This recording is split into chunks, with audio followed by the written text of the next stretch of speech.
Hey everyone! Today we're going to see what the passive voice is. Now, if we're going to talk about passive voice, we have to mention the active voice, which is most likely what you have been doing in English most of the time. And it's saying things like Diana bakes cookies for her family. In this case, we start with the subject, we have a verb, and we have a complement. Usually in this complement, we have something that is called an object. Objects are not necessarily things, they can be people, but when I say object, it is something or someone affected by the action. As you can see here, we're talking about a direct object, bake cookies. Now, in the passive voice, we actually don't care about Diana, we care more about the cookies, so we're kind of hungry, so we're gonna focus on the cookies. When we do this, we change the focus of the sentence, and now we say things like cookies are baked for Diana's family. In this case, we actually have a sentence with the passive voice. The passive voice is used when we want to focus on the object, not on the agent or subject of the sentence. We're going to need some things, like as you can see here, we're going to need the verb to be and a verb in past participle, but we're going to go in depth in a moment. Okay, so the most basic form of any tense is going to be a combination of the subject, the verb, and then the complement. In this complement is where you can find the object. Usually you have been doing this for a while, so once we have to check passive voice, the order changes a little. Why? Well, now we're going to start with the object, so we're going to focus right now on the cookies. For this to have like some sense, we're going to use the verb to be conjugated. This is critical because the verb to be is used all the time in the passive voice, and it's going to be conjugated in the tense that we are transforming. For example, the last sentence was in present simple, so we're going to use a present form of the verb to be. Obviously, it's going to be conjugated depending on the object, so cookies are. Now, next, we need the past participle of the verb. Baked. Cookies are baked. Now that sentence sounds more like passive voice. And now you can just include the complement. Usually the complement is going to be time, place, or the subjects if it's necessary. So in this table, we have a general presentation on the possible forms of the passive voice right here. So remember, in the active voice, we're going to start with the actor subject. In this case is my cat, Lucy, and the object that is going to be this poor sofa. So Lucy scratches the sofa is just an active voice sentence. If we're going to use this in passive voice, we're going to start with the sofa. Now, the sofa is scratched by Lucy. Remember, this part is actually optional. You don't really need it in case you're using it in a way that is too predictable. But we're going to talk about the uses in a moment. Now, for the present, it's really simple. We are just going to use the conjugation of the verb to be. It's pretty straightforward. However, in the present continuous, something special happens. Remember, in active voice, Lucy is scratching the sofa. The present continuous has the verb to be and the action with ing. What's special in the passive voice? In the passive voice, the verb to be is going to absorb, or is basically to take away what makes the tense special. So the ing is going to move to the verb to be, so the action can be always in past participle. Actually, if you can notice here, all the actions are already in past participle. Okay. What about the present perfect? Well, the present perfect has its own auxiliary has, so the verb to be has nothing to remove here. So basically, it's going to be added here, and instead of saying Lucy has scratched the sofa, we're going to say the sofa has been scratched.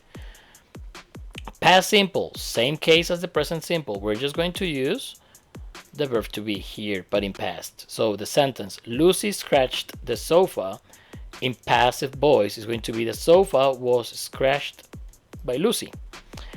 Past continuous, same thing. Remember, the ing is going to be absorbed by the verb to be.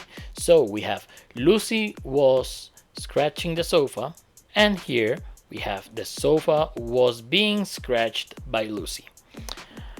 Same here with the past perfect as with the present perfect. Instead of using has, we're gonna use had. So Lucy had scratched the sofa had been scratched by Lucy. That's the passive form of that sentence. If you can notice this, the verb to be is going to be always present in this. For example, in the future, Lucy will scratch the sofa will be scratched by Lucy. If you can notice this right here, I have this one labeled, yeah, just in a black square. And it's basically because for the future continuous, like Lucy will be scratching the sofa. Yeah, it's possible to make it, but it doesn't sound clear. So in theory, we do have passive voice for the future continuous, but it's not useful. I mean, the whole point of using the passive voice is to be clear. And this, the sofa will be being scratched by Lucy, that sounds unnecessarily wordy and unclear. So for some tenses, it's okay to not to use the passive voice.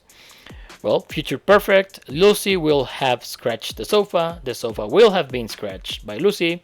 That one sounds okay. And with modal verbs, it's gonna be even easier because here you can see Lucy can scratch the sofa can be scratched by Lucy.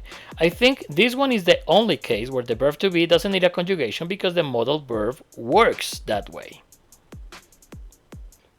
Well, negative statements basically have the same rules. We are going to use the verb to be always for the passive form of each one of these, okay?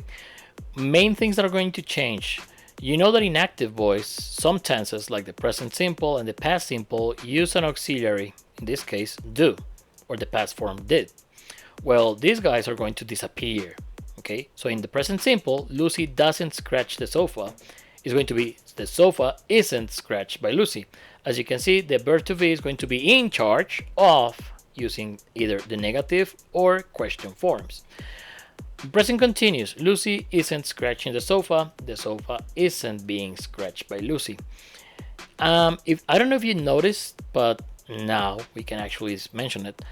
This verb to be here is not going to disappear. Actually, it's right here. We are just including another verb to be with ing. This ing has to be absorbed by the verb to be to actually have a good form of passive voice. So this guy, yeah, the main verb, can be in past participle all the time. Again, it's going to be in past participle all the time. Present perfect, Lucy hasn't scratched the sofa hasn't been scratched by Lucy. And the past simple, you see here, right again. This guy is going to disappear. So Lucy didn't scratch the sofa is going to be the sofa wasn't scratched by Lucy. And pretty much the same right here. Two cases here, future continuous and future perfect. To be sincere, they exist in the passive voice, but in the negative, like the sofa won't be being scratched or the sofa won't have been scratched. These guys sound too weird. So they exist, but I don't think you're gonna use them. Again, these ones are mostly in the present simple, present continuous, present perfect, past simple, past continuous, past perfect sometimes, future simple, definitely we use that one, and modal verbs. These other guys, I have them here just because of the sake of the exercise. That's it. Okay, now question forms do have their own rules, like placing the auxiliary or the verb to be in the first position in a yes/no question. In passive voice, it's pretty much the same, yeah, with the exception of the present simple where does disappear, like does Lucy scratch the sofa? It's going to be is the sofa scratched, again, by Lucy. This part, I cannot stress this enough. This is optional. Is Lucy scratching the sofa? Is the sofa being scratched by Lucy? So the first position is going to be always used either for the auxiliary or the main verb, okay? Pretty self-explanatory. Have is going to be still first. Was is going to be first. Will, can are going to be first. And we have to place the verb to be here in this place for the present continuous, for the present perfect, for the past continuous, and for the past perfect. Keep in mind of the positions here. It's just a numbers game. Actually, English, in terms of grammar, is pretty predictable. It's like positions 1, 2, 3, 4. So in position 4, we're going to have the past participle most of the times, whereas we have some special forms of to be here. So in this case, I do recommend to have some transformation exercises first.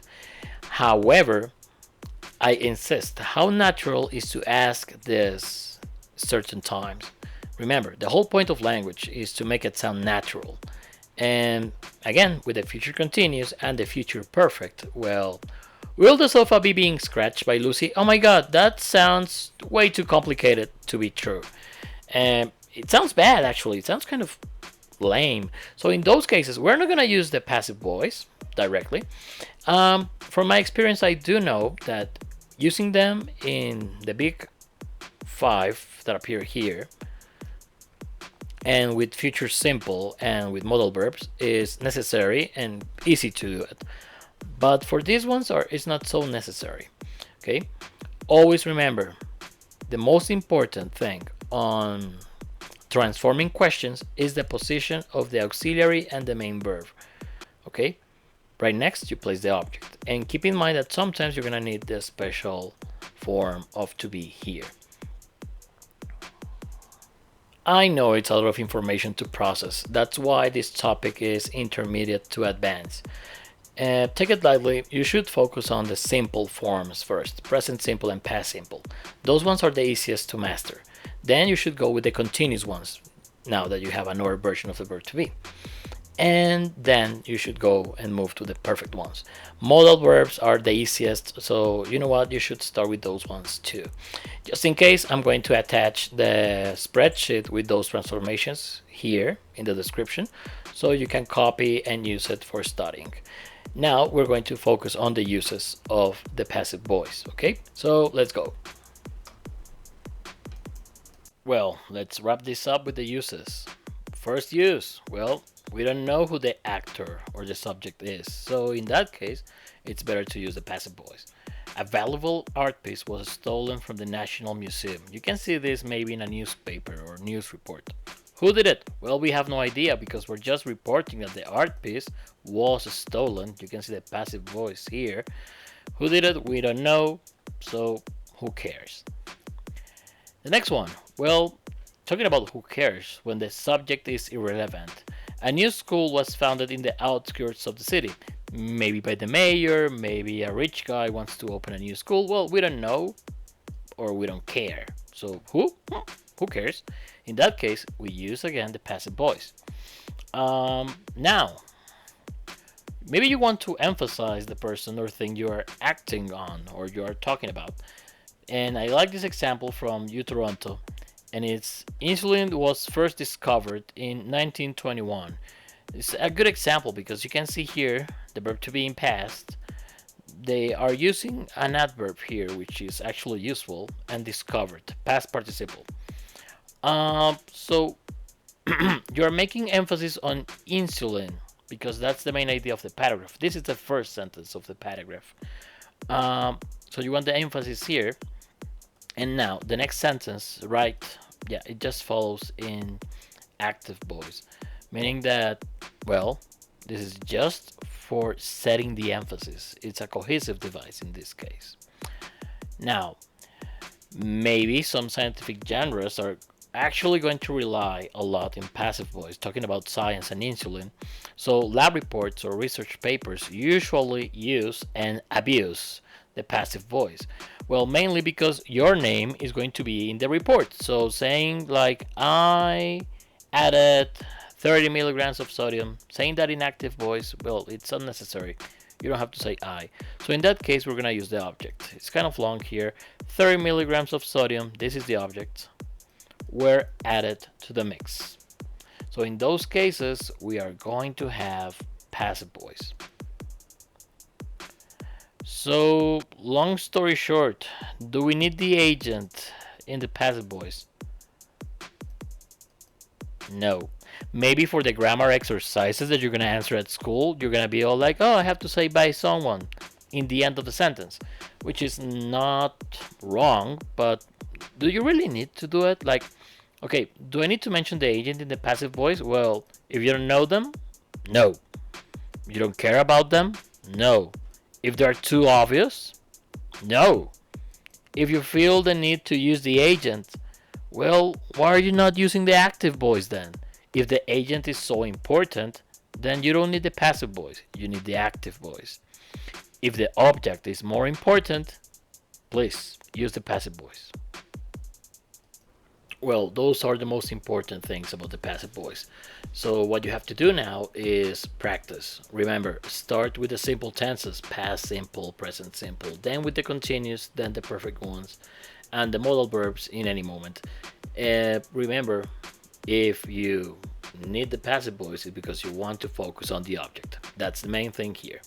So I hope you liked the video, and I really hope it's gonna help you in the long run. So keep practicing, see you later, and the class, well, the video class is dismissed. Bye, take care.